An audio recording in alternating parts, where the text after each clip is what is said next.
बाबा,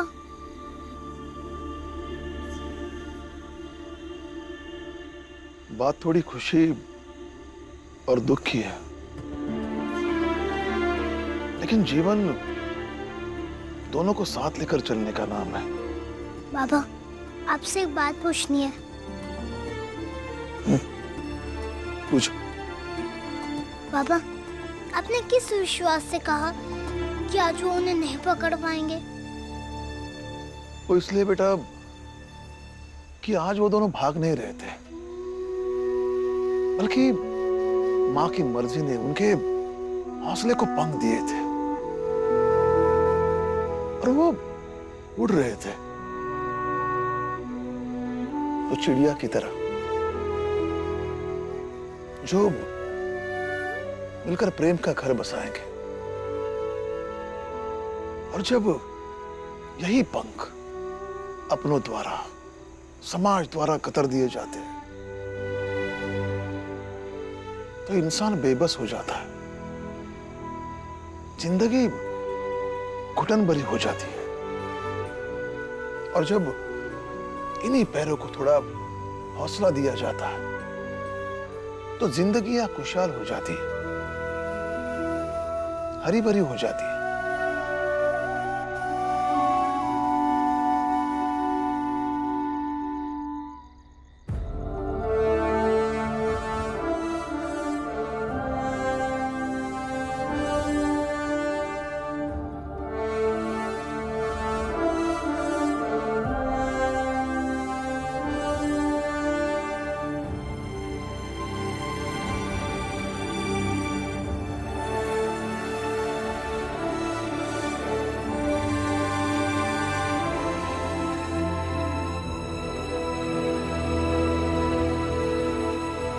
भीम, क्या कर रहे हो? लिख रहा हूँ कि पंखों को हौसला मिलना चाहिए। लेकिन लिख क्यों रहे हो? ताकि मुझे जीवन में जो लोग मिले, उनकी समस्या और हल दोनों को जीवन भर याद रख सकूं। और कहीं इन समस्याओं और हलों को लिखने का मौका मिले तो मैं लिख पाऊं, ताकि सब पढ़े तो उन्हें खुशी मिले और समस्याओं से लड़ने का हौसला। बाबा, मैं बड़ा होकर ऐसी किताबें जरूर लिखूंगा। राष्ट्र संविधान का है तू ही शिल्पकार, तू ही शिल्पकार, तू ही शिल्पकार। तूने ही सिखाया है समानता का सार, समानता का सार, समानता का सार। राष्ट्र संविधान का है तू ही शिल्पकार, तूने ही सिखाया है समानता का सार। अपनी कलम से की है देश अर्चना, एक एक शब्द तेरा भीम गर्जना।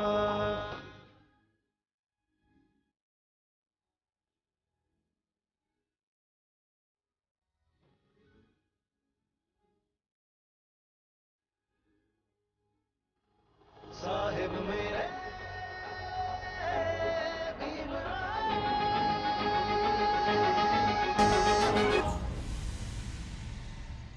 देखा?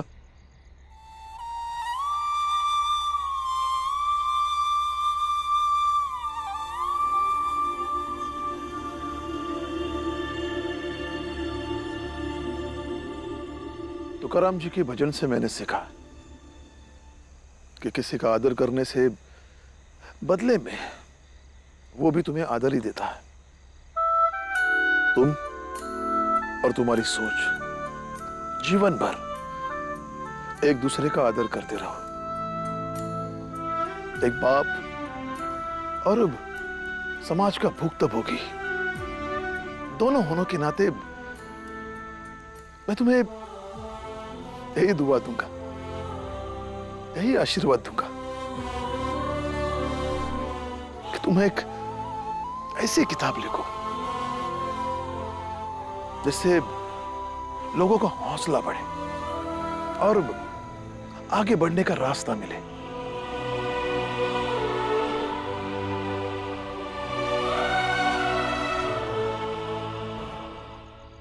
महाराज, वो दोनों तो भाग गए, और रानी की मां खाई में कूद गई। संभवतः मर गई होगी। अब जो हमारे परिधि से ही दूर चला जाए उसके बारे में क्या सोचना, और जिसके भाग्य में खुद से मरना लिखा है उसे हम भला कैसे बचा सकते हैं। और हां, कल पूरे गांव में वो बात फैल जानी चाहिए जो हमने समझाया था। जी महाराज। जी महाराज।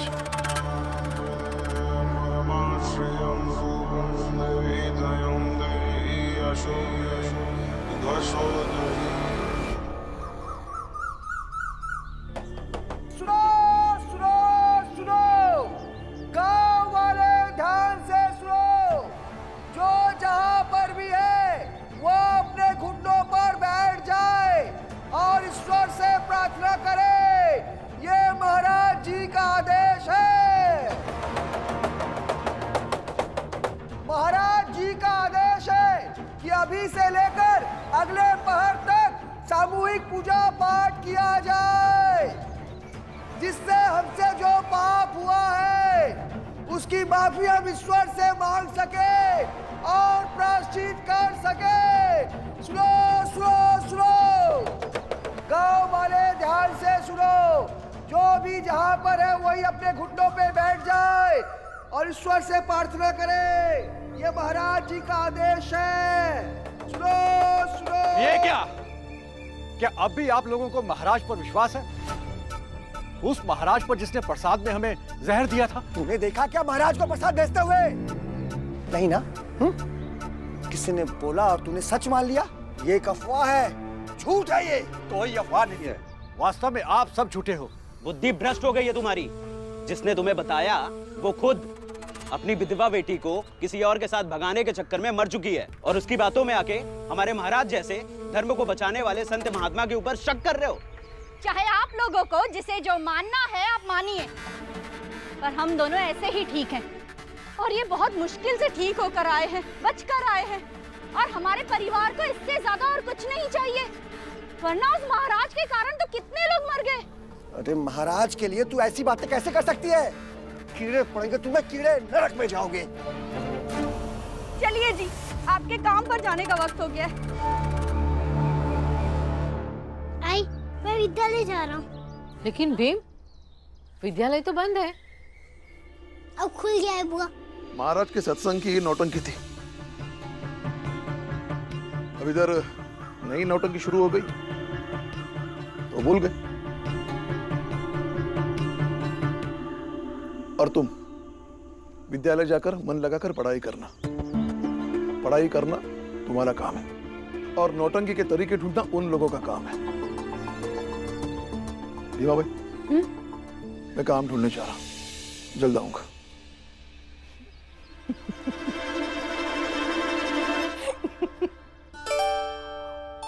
दीदी, देखा आपने? अरे दोनों बाप बेटे कैसे एक जैसे हैं, देखो, अपने अपने काम में सदा सजग और तत्पर। आई, पापा का बेटा हूँ तो उन्हीं की तरह होऊंगा ना, और थोड़ा आपकी तरह भी हूँ। अच्छा, मेरी तरह भी है? मुझे सिखाएगा तू? आई हूँ मैं तेरी। रुक, अभी खाने का डब्बा लेकर आती हूँ। रुकना, जाना नहीं। आई, हाँ, मैं भी भीम के साथ विद्यालय जा रहा हूँ। रुको, तुम दोनों के लिए खाना लेकर आती हूँ। आज तो खीर बनानी पड़ेगी। मामा, मुझे भी जाना है। अब तू कहाँ चली? हाँ दीदी, आप कहाँ जाएंगी? मुझे भी पढ़ना है, और मंजूरा ने मुझे बताया था कि लड़कियां यहाँ नहीं पढ़ सकती, इसलिए निजी तौर पे सावित्रीबाई फुले के कन्या विद्यालय में पढ़ रही है, और विद्यालय में लड़कियों के रहने की भी व्यवस्था है। बस आप मुझे वहाँ पहुँचा दीजिए, मैं वहीं जाकर पढ़ना चाहती हूँ। देख, तुझे पढ़ना है ये बात बहुत अच्छी है, लेकिन तू यहाँ रह के भी पढ़ सकती है। यहाँ हम तेरा पूरा परिवार है, यहाँ तुलसा मंजुला के साथ रह के पढ़ लिख लेना। नहीं मामी, मंजुला और मेरी जिंदगी बहुत अलग है। मैं पढ़ लिख कर देवदासी जैसी कुप्रथा के खिलाफ लड़ना चाहती हूँ, अपने जैसी हर कमजोर लड़की की मदद करना चाहती हूँ। और इसके लिए मुझे ऐसे जाना ही होगा। आप मुझे जाने दीजिए। देखो बेटा, ये सब तुम यहाँ रहकर भी कर सकती हो। जैसे मेरे लिए तुलसा मंजुला है, वैसे ही तुम हो। और समाज सेवा करने के लिए घर छोड़ना जरूरी नहीं होता है ना। हाँ वही तो। नहीं मामा, अगर आप मुझे जाने नहीं देंगे ना तो मैं किसी दिन आपको बिना बताए चली जाऊंगी। आप लोग ही तो मेरा परिवार है, तो मैं चाहती हूँ कि मेरा परिवार मुझे खुशी खुशी विदा करे, ताकि मैं जहाँ भी रहूँ सतारा की बहुत सारी कड़वी यादों के बाद मेरे साथ, आप सबके साथ बिताई हुई कुछ अच्छी यादें भी रहें। बेला, ठीक है दीदी, हम आपको स्टेशन तक छोड़ देंगे। लेकिन बेटा, बाबा, कल आप ही तो मुझसे पंख, हौसले और उड़ान की बात कर रहे थे और मुझे आशीर्वाद भी दिया था कि मैं जो भी सोचूं वो हो जाए। इसलिए मुझे ऐसा लगता है कि बेला दीदी जो चाहती हैं फिलहाल उन्हें वैसा करने देना चाहिए, क्योंकि ये जरूरी नहीं है कि वो आज जैसा सोच रही है वो जीवन भर सोचे, पर आज सही सोच रही है तो उन्हें वैसा करने देना चाहिए।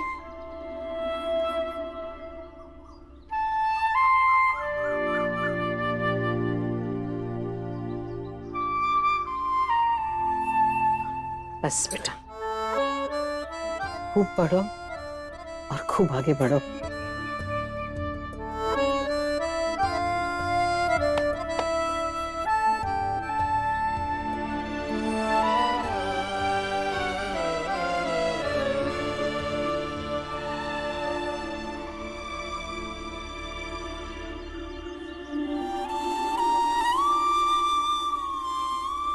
अपना ध्यान रखना।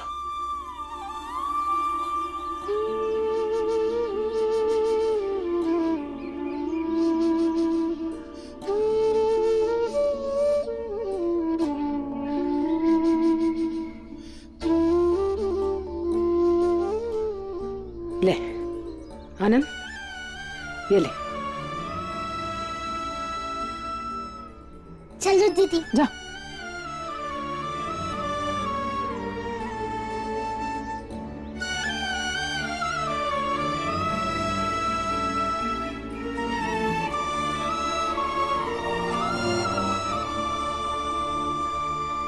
सर्वज्ञ महाराज की, सर्वज्ञ महाराज की।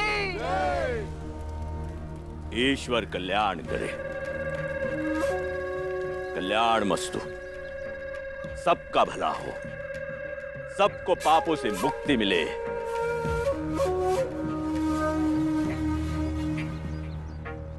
लगता है विद्यालय में प्रवचन के कार्यक्रम फिर से शुरू किए जाए। हाँ महाराज, धर्म को सबसे ज्यादा अशुद्ध तो इन किताबी पढ़ाई लिखाई ने किया है। इसीलिए समय के रहते ही इस पढ़ाई लिखाई के बदले पूरे समाज को और सबको धर्म प्रेमी बनाना पड़ेगा। सारे अधर्मियों को धर्म की राह पर वापस लाना पड़ेगा। ऐसे धर्म विमुख लोगों को धर्म की राह पर वापस लाने के लिए साम, दाम, दंड, भेद जो भी अपनाना होगा अपनाएंगे। महाराज जी, गलत तो आप हमेशा से लगते थे, पर अब तो बिना विवेक के भी लग रहे हैं। है भीमराव, तुझे 2 अक्षर का ज्ञान क्या हो गया है? तेरा दिमाग खराब हो गया है। अरे इतने बड़े महाराज को तू विवेकहीन बोल रहा है? हाँ, क्योंकि महाराज शिक्षा के खिलाफ बोल रहे हैं, धर्म के लिए शिक्षा को बंद करवाने की बात कर रहे हैं, और अशिक्षित लोग धर्म का क्या करते हैं ये तो सबने देखा है, और शिक्षित लोग धर्म में पिसने से कैसे बच जाते हैं ये भी सबने देखा है। ऐसा क्या देखा है? यही कि बेला दीदी को आपकी कुप्रथा ने देवदासी बनाने की कोशिश की, पर वो फिर भी बच गई।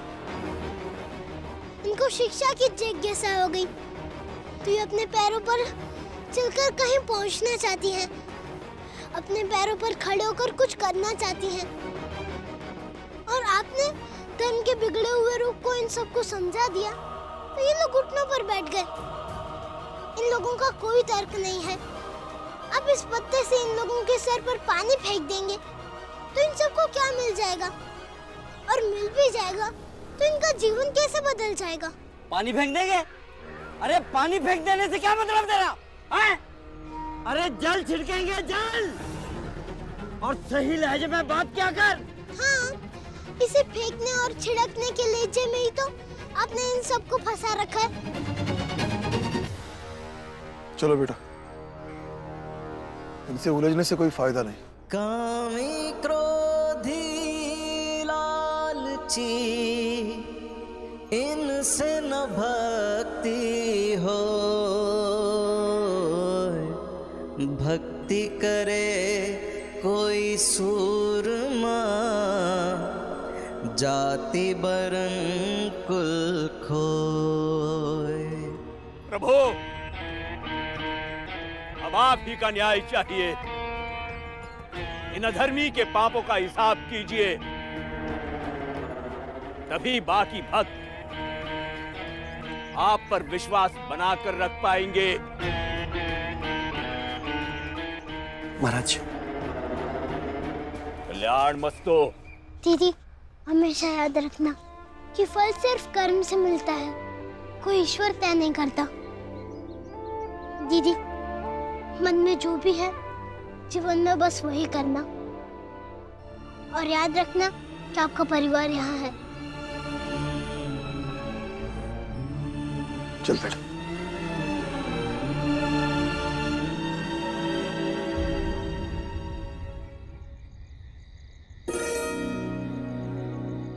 ये ले, गरम गरम। आई, आज बहुत दिनों के बाद विद्यालय जाकर अच्छा लगा। हाँ, मुझे भी थोड़ा अच्छा लगा। हाँ, इसीलिए तेरे स्कूल जाने की खुशी में आज मैंने सबके लिए खीर बनाई है, लेकिन खाने के बाद दूंगी। हाँ आई। और भीमा भाई, मुझे गोरेगांव में नौकरी मिली है, बस अभी कल से वहां जाना होगा। चलो, अच्छी बात है। आई, तुलसा, तुलसा, अरे कैसे है तू? हाँ, अरे कितने दिनों के बाद देख रही हो तुझे, कितनी बड़ी लग रही है ना यार। तू ठीक तो है ना? इतनी रात को अकेले? गंगा कहाँ है? हाँ, आई कब से वही तो बताने की कोशिश कर रही हूँ। जल्दी से नींबू पानी दे दो। क्या हुआ? गंगा दीदी का छोटा लड़का रास्ते भर उल्टी करते आया है, इसलिए। लेकिन गंगा है कहाँ? यही पास में झाड़ के नीचे दामोदर को उल्टी करवा रही है। मंजुला, जल्दी से नींबू पानी बनाकर लेकर आ। गंगा, गंगा, गंगा, अभी और उल्टी करी ना बहुत मारूंगी। चल। गंगा को क्यों डांट रही है? चल बेटा, अंदर आ। आजा बेटा, आजा। उल्टी हो रही है? हाँ, बैठ जा इधर, बैठ जा। दीदी जरा देखिए, क्या हुआ बेटा? हाँ, ठीक हो जाएगा अभी। मंजुला, जल्दी से लेकर आ नींबू पानी, जल्दी आ। हाँ बेटा, हाँ, हाँ।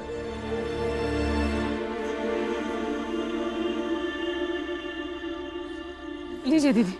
ये पी पी ले। बस बस, अभी ठीक हो जाएगा। हाँ बस। लेकिन गंगा, तुम लोग अचानक ऐसे कैसे? जब से दीदी वापिस से ससुराल गई है, तब से सब उन्हें परेशान कर रहे थे, और आज सुबह तो दीदी को घर से निकाल दिया, इसलिए दीदी हम सबको लेकर यहाँ आ गए। गंगा, निकाल दिया मतलब? क्योंकि मैं अपशगुनी हूँ।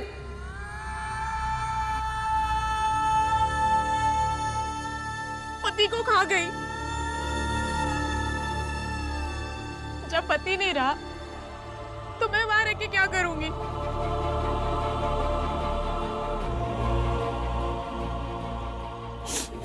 भाई, जैसा आपने कहा, मैंने बहुत कोशिश की सब कुछ ठीक करने की, जैसे आपने समझाया, बुआ ने समझाया, लेकिन वो लोग हैं कि मेरी बात समझते ही नहीं है। लेकिन ये तो गलत है ना, कोई किसी को घर से कैसे निकाल सकता है? वाह, बहुत बढ़िया। देखिए सेठ जी, देखिए, इन लोगों को मिल गई इनकी पाप की सजा। लेकिन ये बात इनकी बुद्धि में घुसती नहीं है। बीवी के मायके से रिश्ता खत्म, लो कर लो बात। बहन का ससुराल से रिश्ता खत्म, अब बताओ। और अब बेटी को ससुराल वालों ने भगा दिया। अरे रे रे, अब ईश्वर इनको और कैसे दंड देंगे? सेठ जी, मैं तो कहता हूँ जैसे हमारे जात के लोग घुटनों पे बैठकर पूजा करके महाराज का आशीर्वाद लिए, वैसे अगर ये लोग भी घुटनों पे बैठकर महाराज का आशीर्वाद ले ले और महाराज इनके सर पर जल छिड़क देना, तो शायद इन लोगों का भाग्य खुल जाए।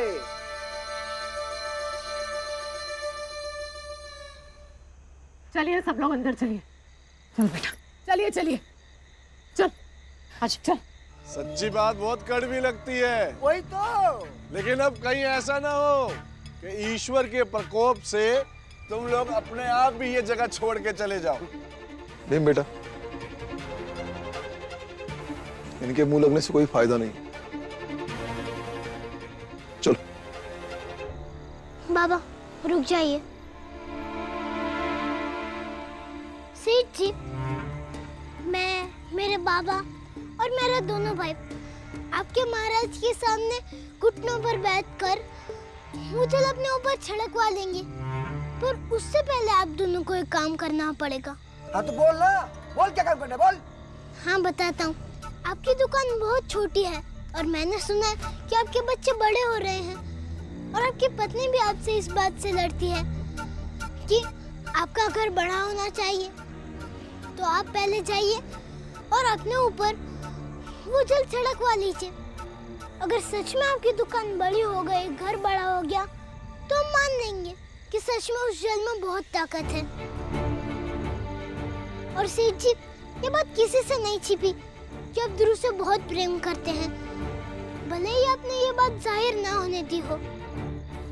बाला भैया को हराने के लिए भले ही आपने छल से ध्रुव को जिताकर बम्बई भेज दिया हो, पर उसके बिना आप भी नहीं रह पा रहे, इसलिए आप भी कहीं ना कहीं चाहते हैं कि वो आपके पास वापस आ जाए और आपको गलत समझना बंद कर दे। तो आप भी महाराज के पास जाकर उस जल को अपने सर पर छिड़कवा लीजिए। क्या पता कुछ चमत्कार हो जाए, तो आपके प्रेम को समझने लगे और वो आपके पास वापस आ जाए। पिद्दी, तू हमें बेवकूफ समझता है? नहीं, बहुत समझदार समझता हूँ। जब आपके महाराज के जल के प्रभाव से हमारे घर में जो कुछ भी गलत है वो सही हो सकता है, तो आपके जीवन में तो बस एक ही गलत चीज हुई है, वो तो सही हो सकती है ना। तो आप भी एक बार उस जल का छिड़काव करा दीजिए। सेठ जी, मेरे बेटे ने जैसा कहा वैसा आप करके देखिए। अगर आपके जीवन में महाराज के जल छिड़कने से कोई चमत्कार होता है, कोई फायदा होता है, तो हम भी वैसा कर लेंगे जैसा आप चाहते हैं। चलो बेटा, अंदर चलो। इन्हें समझाना बहुत मुश्किल है, क्योंकि मनुष्य की समस्या सुलझाने से सुलझती है, चमत्कार से नहीं। चल बेटा।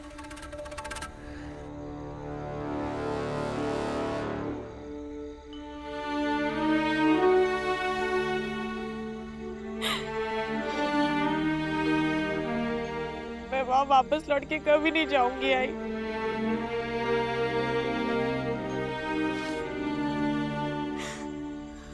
मैंने हमेशा ससुराल को मायके से ज्यादा प्यार किया। जब जब ये काम के सिलसिले में बाहर गए, मैंने सास ससुर की सेवा में कभी कोई कमी नहीं की। मुझसे कहते थे हमेशा कि मैं उनकी बहू नहीं बेटी हूँ, लेकिन जब से ये गए सब बदल गया। लेकिन मेरी तरफ से कभी कुछ नहीं बदला। मैंने हमेशा अपना कर्तव्य निभाया, लेकिन सास ससुर की तरफ से इतना बदल गया कि मैं उनके लिए अपशगुनी हो गई। मुझे घर से निकाल दिया।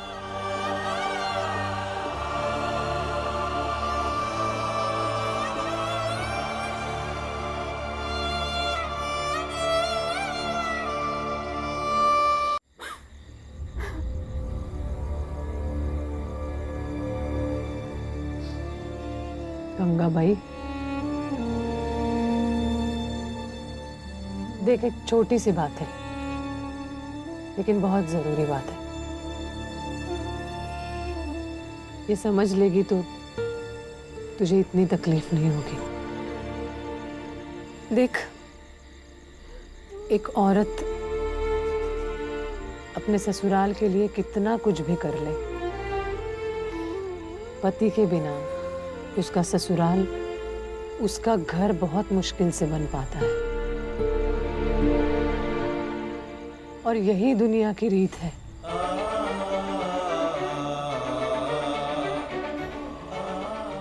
ज्यादा मत सोच, हम सब हैं ना तेरे साथ। और ये तेरा घर है। नहीं आई, ये मेरा घर नहीं है, मेरे आई बाबा का घर है। माँ बाप का घर बच्चों का ही होता है ना।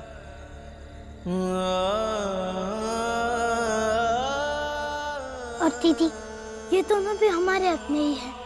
अब हम सब साथ रहेंगे। हाँ, चलो चलो, सब लोग खाना खा लेते हैं। अब जो होगा जैसे होगा देखा जाएगा। चलो चलो चलो चलो।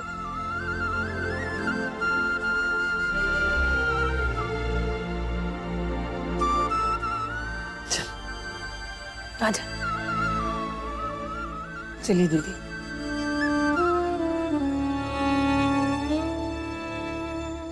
बीवी के मायके से रिश्ता खत्म, लो कर लो बात। बहन का ससुराल से रिश्ता खत्म। अब बताओ। और अब बेटी को ससुराल वालों ने भगा दिया। अरे रे रे,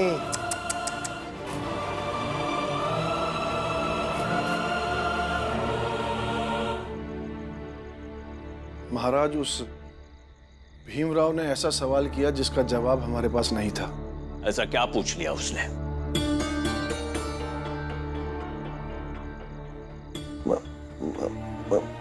यही कि महाराज, अगर आप में शक्ति है और आप सच में ईश्वर के चमत्कार का जरिया है, तो आपके आशीर्वाद से मेरी दुकान बड़ी क्यों नहीं हो जाती। मेरी पत्नी जो मुझसे बार बार कहती है, बड़े घर की मांग करती है, उसे बड़ा घर क्यों नहीं मिल जाता। महाराज, वो भीमराव ये भी कह रहा था कि मैं अपने बेटे ध्रुव से इतना प्यार करता हूं तो वो लौट के वापस क्यों नहीं आ जाता, और मेरे प्यार को वो समझता क्यों नहीं है। बुद्धि भ्रष्ट हो गई तुम दोनों की। ऐसी बेकार की बातें कर रहे हो।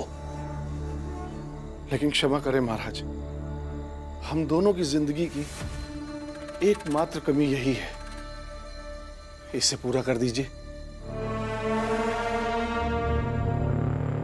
और हमारा विश्वास और बढ़ जाएगा। फिर सबूतों के साथ उन अधर्मी लोगों को ईश्वर के चमत्कार की सच्चाई बता पाएंगे। हाँ महाराज, सेठ जी एकदम सही कह रहे हैं। अच्छा, ठीक है, हम ईश्वर से बात कर लेंगे। कुछ ना कुछ निदान अवश्य निकलेगा। धन्यवाद महाराज। धन्यवाद महाराज।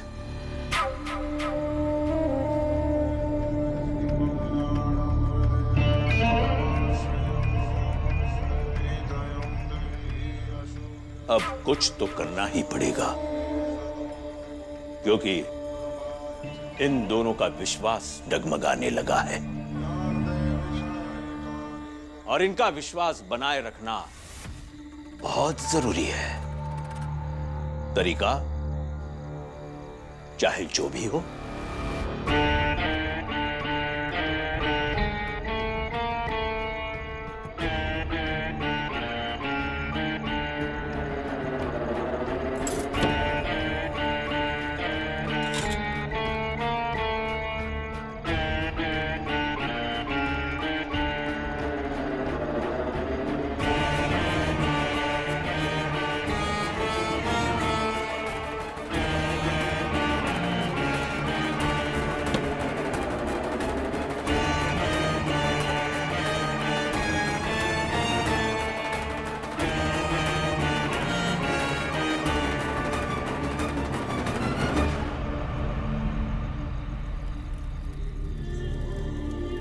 बात चाहे जो भी हो,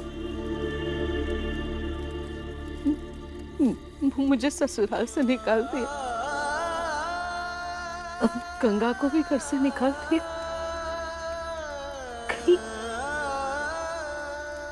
कहीं ये ईश्वर के खिलाफ बोलने का परिणाम तो नहीं?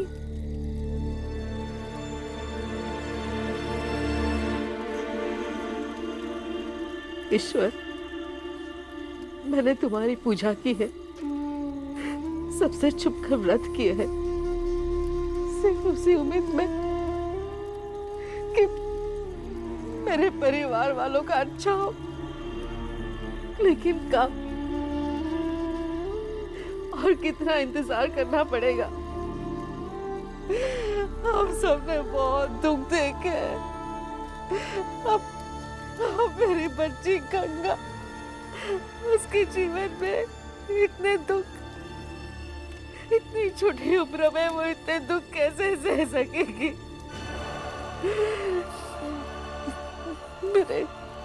मेरे भैया भाभी, उनके लिए क्या कहूँ? मेरे जैसी अभागन को उन्होंने सहारा दिया, जो मेरे पति ने छोड़ दिया। किसी ने मेरा साथ नहीं दिया, तो उन्होंने मेरा साथ दिया। इतने संघर्ष किए जीवन में उन्होंने। उन्हें थोड़ा सुकून, थोड़ा आराम दे दे।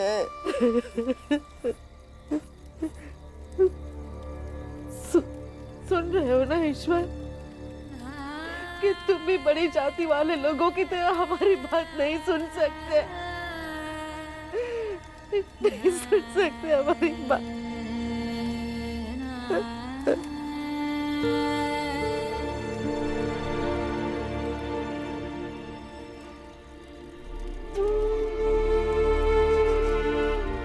बीवी के मायके से रिश्ता खत्म, बहन का ससुराल से रिश्ता खत्म, और अब बेटी को ससुराल वालों ने भगा दिया। अब ईश्वर इनको और कैसे दंड देंगे? मुझे बचा लो, मैं मरना नहीं चाहता। पापा, मुझे उनके पास जाना है। गंगा, बात तो समझो, दामाद जी मर चुके हैं। सब इसी की वजह से हुआ है। मार डाला रे, बेटे बेटे को मार डाला।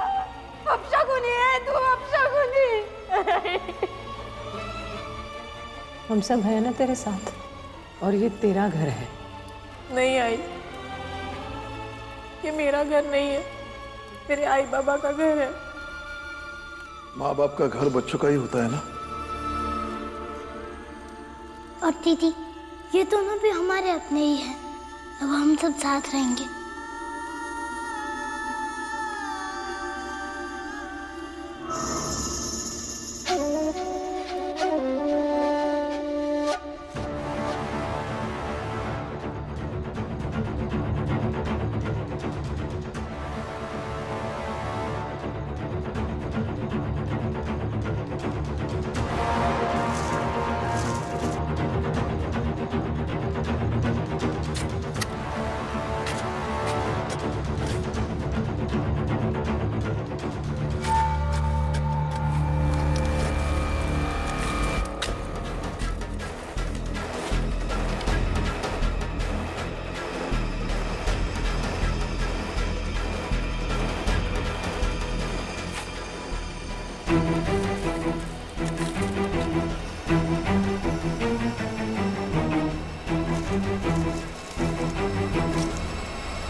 बस इतनी सी फरियाद है। अब जीवन में संघर्ष करने की ताकत नहीं है।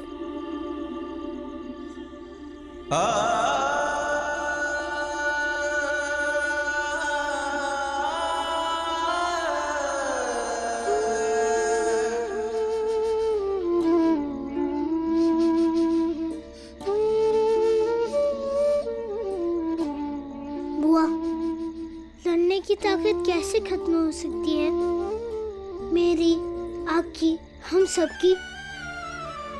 और बुआ, ईश्वर को मानिए या ना मानिए, पर हमें ये लड़ाई अपने संघर्ष से ही जीतनी पड़ेगी। और बुआ, फरियाद करने से अच्छा है कि हम अपना कर्म करते रहें।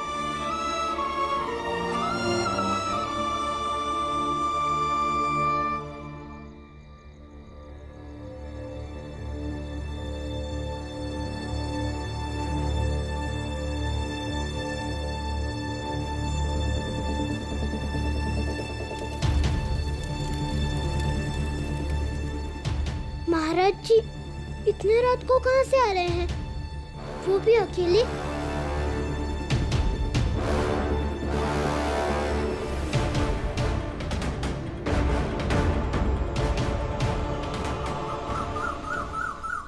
तुमने अपनी व्यथा हमें बता दी और हमने एक विशेष पूजा की तुम्हारे लिए। हमने प्रभु के साथ संपर्क स्थापित किया और प्रभु ने हमें मार्ग बताया। प्रभु ने हमें बताया कि तुम्हारे जीवन का उदय शायद यहीं कहीं होगा।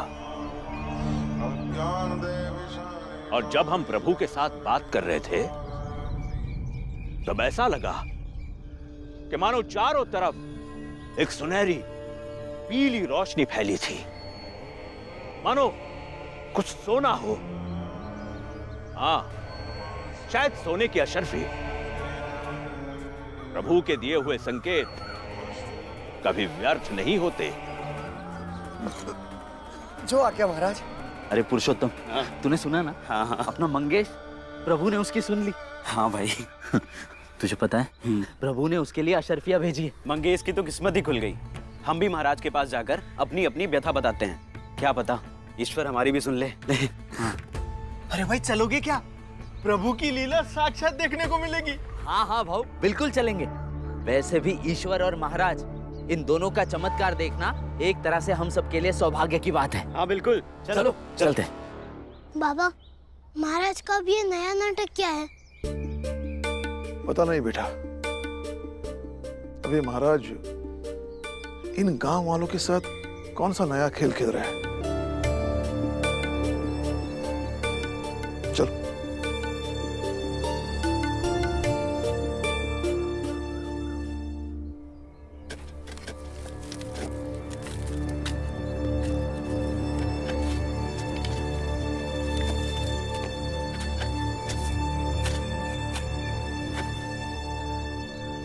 नहीं है महाराज। उस तरफ देखो।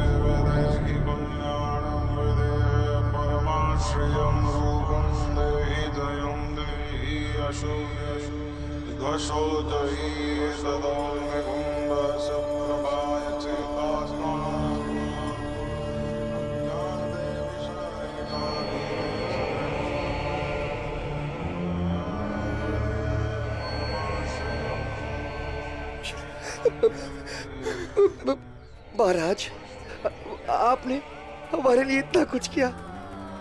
धन्य महाराज आप, धन्य महाराज आप, धन्य।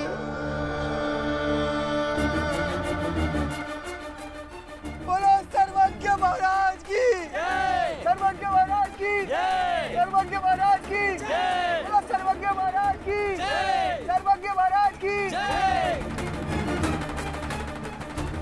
मंगेश, तुमने अपनी शिकायत हमें सच्चे मन से सुनाई, तो प्रभु ने उसे सुन लिया और तुम्हारी समस्या को हल कर दिया। सेठ धनसुखलाल, तुम्हारी समस्या बड़ी है, थोड़ा वक्त लगेगा, लेकिन होगा जरूर, जरूर होगा। प्रभु के घर में देर है, अंधेर नहीं। धर्म की जय, ईश्वर की जय, धर्म की जय, बोला सर्वज्ञ महाराज की जय।